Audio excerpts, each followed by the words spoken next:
Hello everybody, in my previous video I went all the way to the beautiful town of Medina Sidonia and I definitely had a great time there, and while I was there I had the chance to talk with my good friend Kirsty, and as we were talking something came to our minds. What was it? Well, just that Medina Sidonia is such an amazing place, and it is so unique in that it is strategically placed. It's 30 minutes away from the most amazing places and the most privileged parts of Cádiz. That's true. So that's why we decided to show you on this channel what you can do, what you can see, and what you can experience in one day, and only 30 minutes away. My name is Luis. My name is Kirsty. And this is La Vista of Medina channel. 30 minutes and beyond. And beyond? Why beyond? Because we're going to go to Marruecos as well, no? Oh, you want to go to Morocco? Well, not today, because today we are going to Jerez de la Frontera. Let's go! Are you ready for the drive? I'm ready. Let's go, 30 minutes away, Jerez de la Frontera. ¡Vámonos!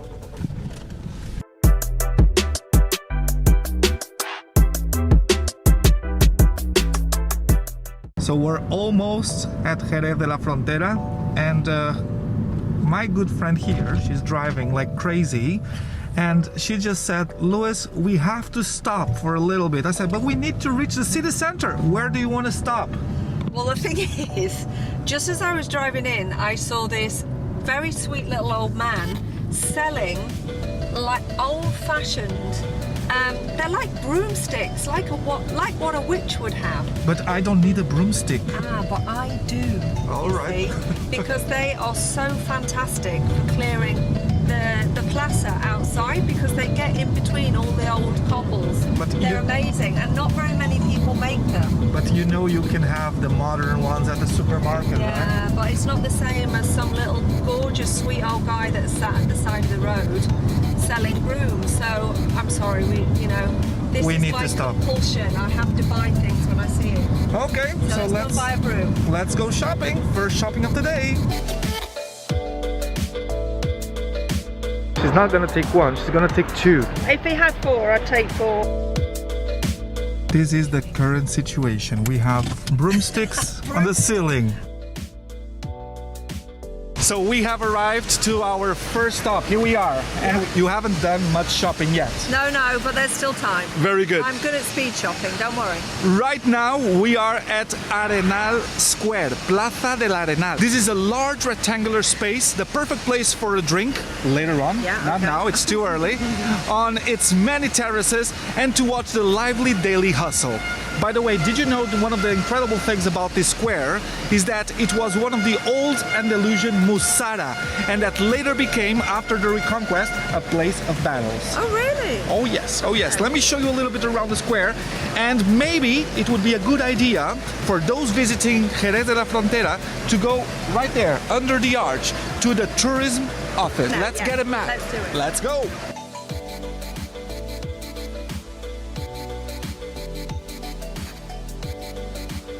Another stop that is a must here in Jerez de la Frontera is the Alcazar. Alcazar means fortress. It's an old Arab word because this was a Moorish fortress built in the 12th century in the highest part of the city. This fortress used to protect the Medina with thick walls almost 4 kilometers long, and it has become one of the few remaining examples of the Almohad architecture in the entire Iberian Peninsula. Oh, and don't forget to tell people that it's less than €6 to come in.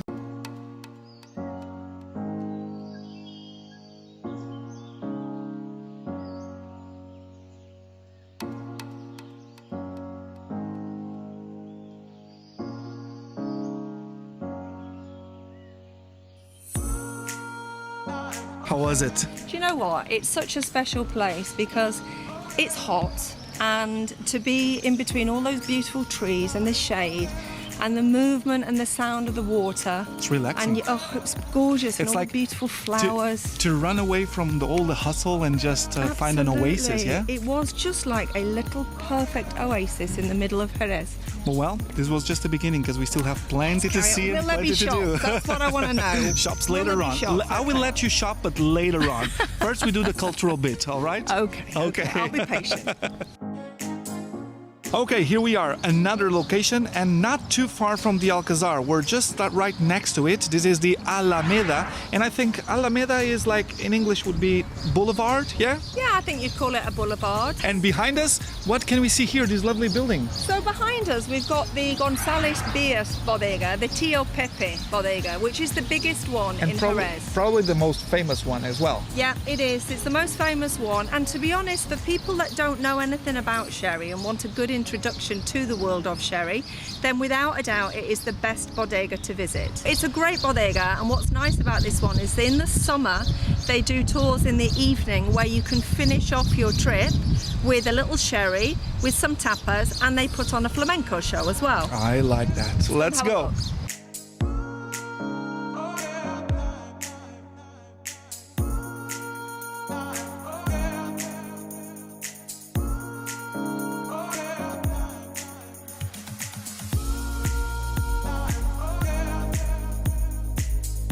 By the way, if you are already lost and you want to visit the Tío Pepe or the González Bias winery, remember, the bodega is located in between, just next to the cathedral and very close to the Alcazar, so it is definitely within a walking distance. Well, Kirsty is thinking about shopping, but I need to tell you something about the cathedral, the most important temple here in Jerez de la Frontera. The highlight of this cathedral is that it was built over the old Great Mosque, which was later the Church of El Salvador, the Savior, from the 12th century. And a curiosity is that the bell tower, built separately from the main floor, could be the minaret of the old mosque. So I don't know if you know this, you can actually climb up. You can pay the ticket and climb up to have the 360-degree view over Jerez de la Frontera. Wow. So if you're in shape, if you're feeling like some morning exercise, you can do it. Let's go.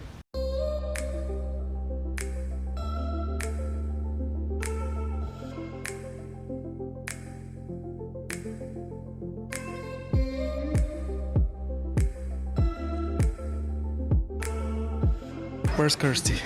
Where is she? Oh, there you are. Kirsty, where are we? Do you know the name of this square? This is Plaza de la Asunción. Exactly. And right behind you, we have another beautiful church built on top of the hill. And this is San Dionisio Church. By the way, church, we say Iglesia. Iglesia de San Dionisio. Once again, this was a church built on top of an old mosque. Back centuries ago, these used to be all Muslims, so it's normal that we used to have mosques everywhere, right? Here you'll find also the old town hall, which is right there, the building with the arches. Another word for town hall is ayuntamiento in Spanish. Yep, it's a bit of a hard one. Or ayuntamiento. Or we can use the old word, which is probably the easiest one, cabildo. There's another word that I really like in Spanish. It's the word cerveza. And if we don't stop and have a beer soon, I'm quitting. The problem is that I cannot only have one. Well, that's so fine. probably two. I'll and then carry you. I'll hold the camera. All right, okay, carry me. Una cerveza. Pero don't you come to me with cara de mala leche. You know what that means? I love that expression. Cara de mala leche. Cara means face. Mala leche, I don't know how to translate that into English. It's like sour milk. It's like when you say so don't come to me with a face like sour milk. Sour Una milk. cara de mala leche. Don't put to me your sour milk I will face, have yeah? it if we don't get a drink soon. So let's go. So this street I really love. So we've come out of Plaza de la Constitución, and this is called Calle Constitución. And all the way along here, you've got really, really nice bars and restaurants. You've got this one here in the corner, in this little plaza, called La Cruz Blanca. And they've got the most beautiful jacaranda trees. So it's a really lovely, shady plaza. And then you can carry on up here And there's another great spot that I really, really love called Albores. And as well, you can eat really, really fantastic tapas and try the local sherries. Quick note, probably you're already starting to get to know Kirsty really well, because while I'm giving you all the information, all the historical, cultural information, she's always talking about shopping, food and drinks. Do you know the name of this place? Well, do you know what? I've been into it so many times, but I couldn't actually tell you the name of it, other than the fact I just love it. The Puerta Real, Right, which okay. means the royal door. the royal door, the royal Okay. gate. And this small chapel is where people come to ask for health for themselves or for their loved ones. Right. And it's one of the most religious places here in Jerez de la Frontera. Yeah. This is also an old tradition to come here and just bring like baby suits, even some hair, as you can see it over here. What they have done? Don't touch it! Don't touch it! What are you doing? Don't touch it! Use your eyes. So people bring here like the orthopedics, they bring hair, they bring baby suits like that one, and they ask for health for their loved ones. It's a bit It creepy. is a little bit creepy. I think you have to take the good side out of The it. spirituality Yeah, and you can behind see that it. things have been here for many, many years. No, this is interesting because it's something that you don't find anywhere else, or only in a few places around Spain. And in Jerez you have it, so why not? We are really close to the Arenal, really close to the Asunción Square, and we're still missing the beer. Yeah, so shall we come go? on, Let's go. come on now. As we are looking for a place to have a drink, we just had this great idea to take you to a tabanco. What is Yeah. a tabanco? A tabanco, from what I can understand, is basically like a little sherry bar. So obviously Jerez is famous for its sherry and all of the tradition that goes with that, with the flamenco and the sherry. So they're just very simple little bars where you can get the sherry directly from the barrels. Exactly, probably one of the most traditional, some of the most traditional bars in Jerez are called tabancos. Yeah, that's right. So yeah. let's find the most famous one. We are right now at Calle Larga, which is the long street where Yeah, all the shopping and bars Yeah. and restaurants and Yeah. shopping and shopping I and like shopping. This street. I like this street. I thought you Yeah, would like yeah. it. I thought. So there's a very famous little tabanco on here called El Pasaje. The passage. The passage, yeah, the passage, El Pasaje. And they do, normally they have flamenco shows and everything at night, but I'm hoping at this time of the day we'll be able to just catch it. It'll be nice and quiet and we can just have a little drink.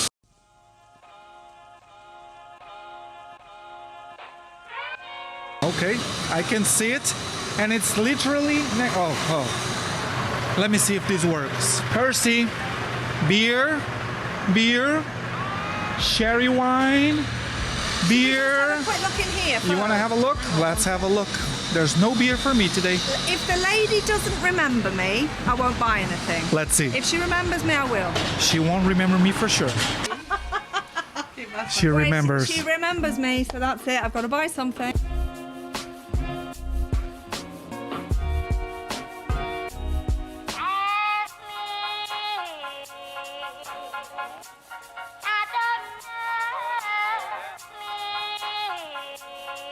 If you're not going to let me have a flamenco dress, then I've at least got to buy a couple of masks. Well, it's good because if you wanted the dress, I would have to wait for a couple of hours until you made up your mind. You've got to support the local economy. That's true. That's true. I'm sure people watching this video, they will come here and get some beautiful dresses, and then they have to send us the pictures. So the feria is always in May in Jerez, and all the women go out in these most amazing dresses, and they have all their hair done, and they have the flowers and the combs and the big earrings, and they all swoosh around in these beautiful, beautiful dresses. They're not cheap, but they've got a lot of material in them, and they're beautiful. And who doesn't want to feel like a princess? I don't want to feel like a princess.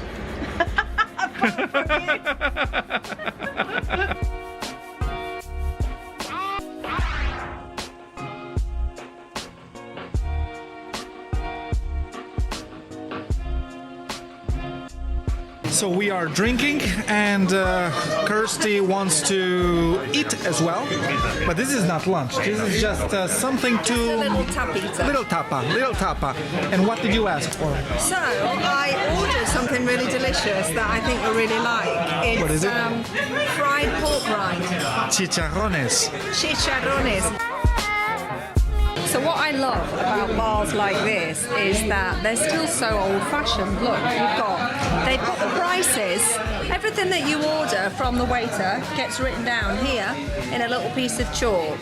Okay, so they know at any one time what it is you've had to eat and drink. Something that is so typical of here, and that people will say, para empujar, to push. So what they say is you have your little bit of chicharrones and your pico to empujar, to push it down.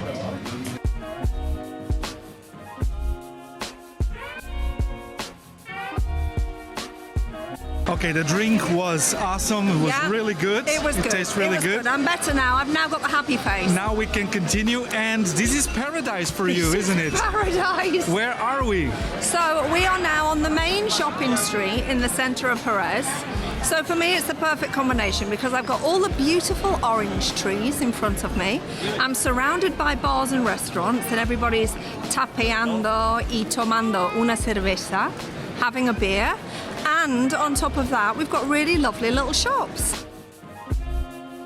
You've seen something you like, right? Well, the thing is, you know, you've got shopping centres all over the place that are the same the world over. But what I love about the centre of Jerez is that you've got lots of little shops where everything is really, really personal.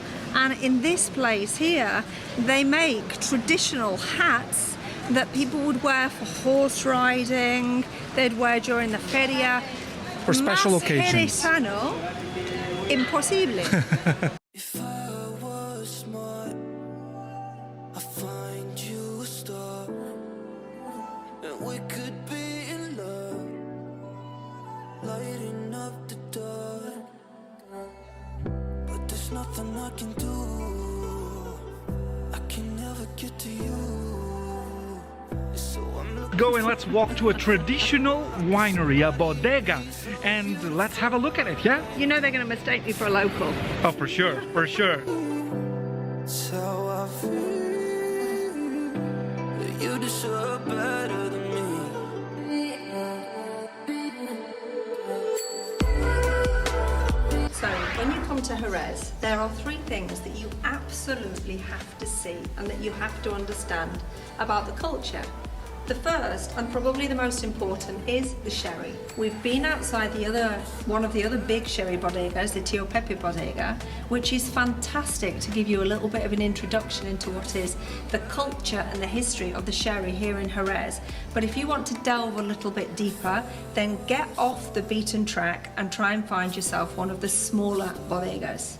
We've come now to a little bodega called Blanques Reyes, and they've been making sherry here since the 1800s. So I just wanted to try and explain to you a little bit about what is the sherry system.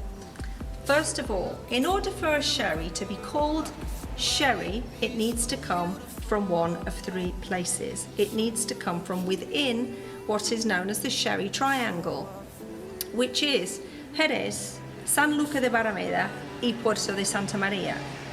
The process in all three places is exactly the same.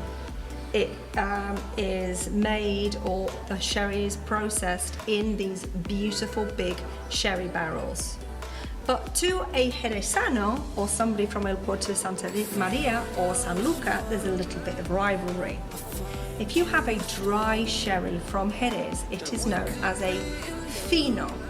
F-I-N-O, fino. In El Puerto and in Sanlúcar, it's known as manzanilla. So you get the rivalry between the different places as to which is better, but essentially they're the same. So what do you need to create a good Jerezano sherry? You need the right conditions. You need it to be dark, you don't want the light, and you also need it to be humid. So if you have a little look here, we have got these amazing high ceilings The floor is watered every day. They spray it with water. It's like a sand floor that they spray to keep the humidity levels high. And then we've also got these really high round windows that you'll see all over Jerez, and they open and close those windows depending on the direction of the wind. One of the other things that you'll also notice all around the bodegas of Jerez, both inside and outside, is they look like they're streaming in this black mold. It looks really not particularly appetizing. That's the alcohol. So between the humidity and the alcohol that is kind of oozing out of these big barrels, then this creates this black, it's almost like a black soot. So that's the alcohol. That's something else that you've learned. So they go in these amazing big barrels.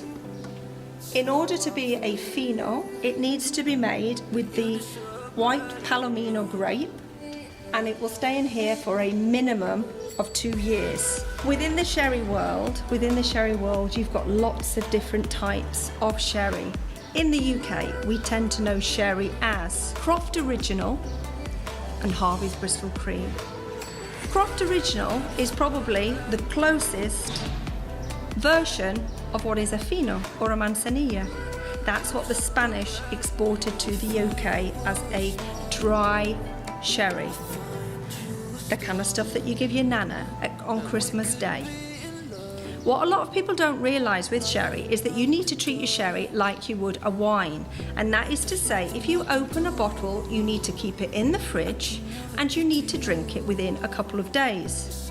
So it's no surprise at all that sherry sometimes in the UK gets a bad reputation, because it tends to be the bottle that you bring out of the drinks cabinet at Christmas, have a couple of glasses, and then you put it back in the cupboard until the following Christmas. That is not how you drink sherry.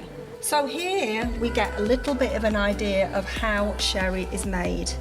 So the Palomino grapes are harvested and they are brought in, and the first stage of the process is called a mosto. Now at certain times of the year when they're harvesting in Jerez, all of the sherry bars will have the fresh mosto. It's like a slightly alcoholic grape juice, but it's nothing too strong. In order for it to go on to the next part of the process and to become a sherry, then you need to add alcohol to it. Now, the sherry goes into barrels like this, and in order for it to ferment and to mature, these barrels all need to have air that can get in at the top, and as you can see, they're not filled. They're not filled right to the top. You always leave a certain percentage at the top so you can create this level of yeast. So it becomes a living thing. The sherry wine is an organism that's living, and this layer that you get at the top is called flor. La flor, like the flower, the yeast of the wine. And this only grows at a certain temperature and with a certain level of alcohol. So it will go through this stage for the next 2 years. And then when it comes out, it might be destined to become, for example, an amontillado. An amontillado is a mature, dry sherry, but now left in the barrel with alcohol added to it to raise the alcohol grade higher, and then it is left to mature in here, and it takes on that most amazing kind of chestnut colour. Amontillado is amazing with partridge pate. It has a really nutty, kind of earthy, game type of flavour to it, and goes amazingly with pate. So that's just a little bit of an insider tip for you.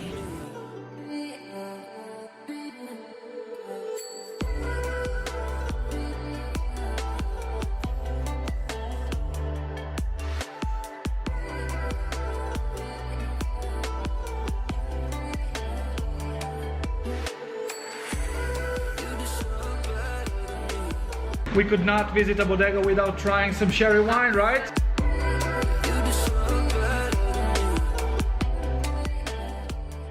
So now we are back at the restaurant Amar, where they just have the most fantastic seafood. The chap that owns this restaurant also owns another one up the road called Albores. Both of them are fantastic, but here we're going to get to try a local wine, entrechuelos, and the little coquinas.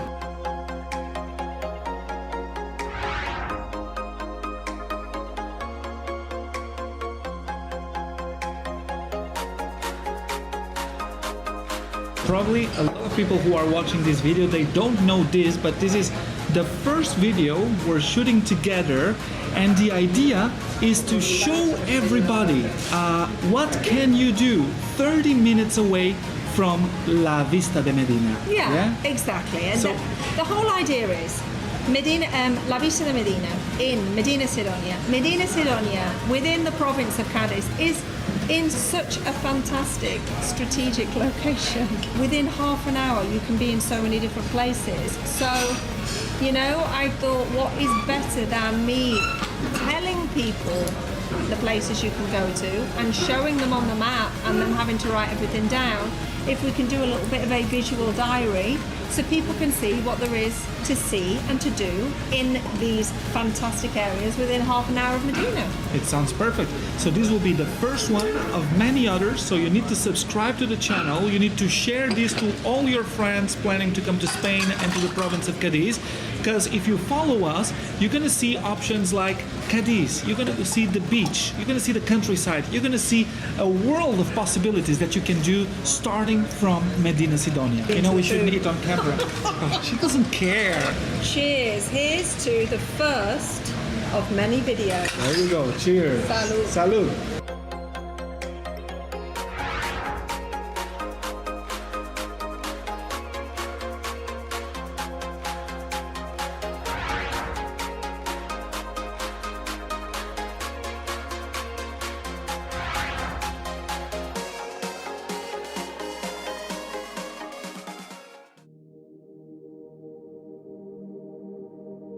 We're so full, I was aren't so we? full. It was so fantastic.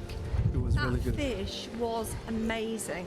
Well, the fish, the coquina, the everything, tuna, everything was good. So it's a good option, No, definitely. it's a fantastic option. What's nice is that you walk out of there and we've eaten, but you know when it just doesn't feel really heavy.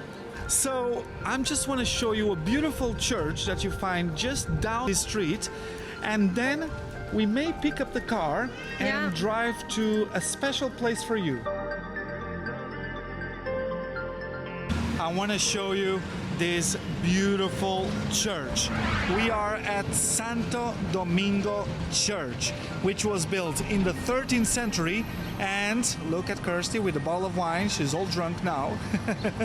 The curiosity about this church is that it was built back in the 13th century, and it was the first place where the Catholic kings, Queen Isabella and King Ferdinand, had their mass after the Reconquest. And the cloisters inside are beautiful, so if you have the chance to go inside, please do it.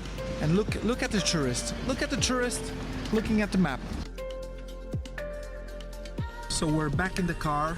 We left the city center, or the old part, behind us, and there's a couple of places that we still want to show you. The first one we're just going to drive through, and that's what? The Escuela Real de Equestre, so basically the Royal Horse Centre, absolute must see. Normally you get your entrance tickets for this, you can get them directly online, but it's not somewhere that you would park in the centre and walk to. You need to drive to it separately, so that's what we're going to do now.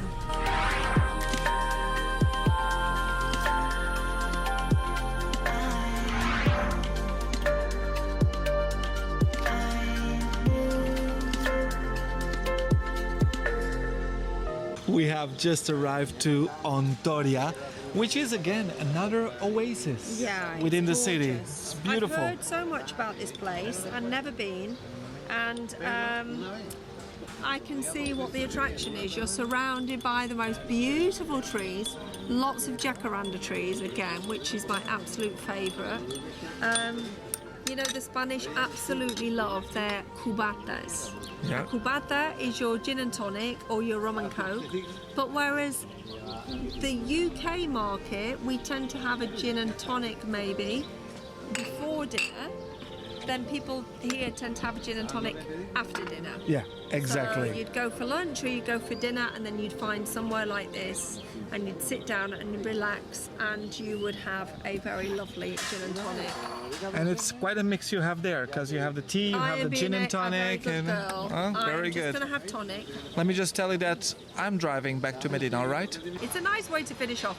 Jerez is an absolutely amazing city. And it is the- a city, it's a and- small city. And there's more, I mean, to see. We could only show a Yeah. little bit. I mean, if Absolutely. you stay longer, there'll be much more to see and to You've find. got all the flamenco side of it, which is amazing. But to be honest, that's more of a late night thing. Yeah. You know, people that enjoy the equestrian side of it, well, Jerez is worldwide renowned for its equestrian centre. For me, it's the streets, it's the architecture, it's the people sat out having a cup of coffee. And the having a good little vibes, the tapping good tap. vibes in the Good streets. vibes. Exactly. That's what we all need right now, some Exactly. good vibes. So let's enjoy our drinks and talk to you later. Well, everybody, it's almost 5 o'clock. We've spent the whole day here in Jerez de la Frontera. And how was the experience, Kirsty? Fantastic. I've really enjoyed it. You know, it's been a nice mixture of culture, seeing all the gorgeous buildings and the monuments in Jerez, you know, the horses, all the sherry, just the day-to-day life in the plazas, people having coffee, The meal going was about their great. life. I love it. I've had a great day. It was amazing. So we really hope that you have enjoyed our journey here, our walk and our visit in Jerez de la Frontera. I hope you can get some ideas of what to do when you come here. And do not forget to subscribe to our channel. Don't forget to like, to leave us a comment, and to share. It's very important to share this video with your friends so they know exactly what to do. Any final message? Well, just, you know, from my point of view, I just think that this is such a special place and such an amazing part of Spain. And I feel so privileged to live where I do. And the whole goal with these videos is that the people that come and stay with me at La Vista, or just come and stay here in Medina Sidonia, really just understand how well placed we are within the province, that really within half an hour you can be in Jerez, or you can be in Cádiz, or you can be on several different beaches, or you can be in the mountains, or in less than an hour you're in Morocco. And all of those videos we are going to do because we want to get the message home that it is the most amazing place, and we want to share it with you, and we want you to come and see it for yourself. Exactly. So subscribe to the channel and wait for it. Just wait for it. And hasta luego. Hasta as la they say vista. here. Hasta la vista, baby. See you. Bye bye.